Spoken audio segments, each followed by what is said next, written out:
Oramai è data per certa la creazione di una terza moschea nel capoluogo friulano, ci sono dei rischi concreti di reclutamento all'interno di questi centri? La moltiplicazione dei luoghi di culto non riguarda solo il capoluogo, ma tutta la provincia.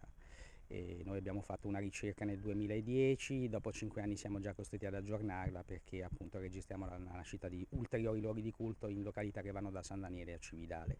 Ma il punto vero è che i centri islamici sono dei luoghi di indottrinamento al fanatismo, all'odio e alla violenza. Per quanto mi riguarda, gli elementi che ho raccolto dimostrano che non è vero, nel senso che l'odio, il jihadismo, cioè la guerra santa, sono tutte idee che viaggiano in rete online, ma si sa da tempo che esiste ormai un Islam parallelo, che è l'Islam virtuale, l'Islam online, che ha i suoi leader, ha i suoi canali. Peraltro i suoi canali sono gli stessi usati dai nostri giovani, sono Twitter, sono Facebook, ci sono mille rivoli attraverso cui scorre la propaganda jihadista.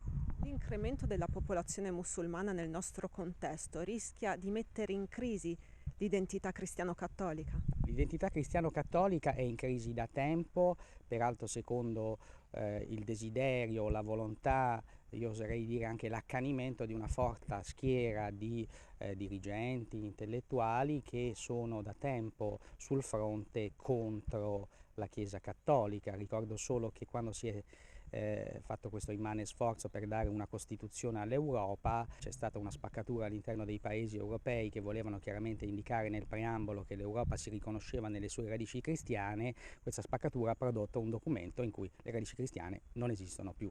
Quindi io direi che non sono i musulmani che stanno mettendo in crisi la nostra identità.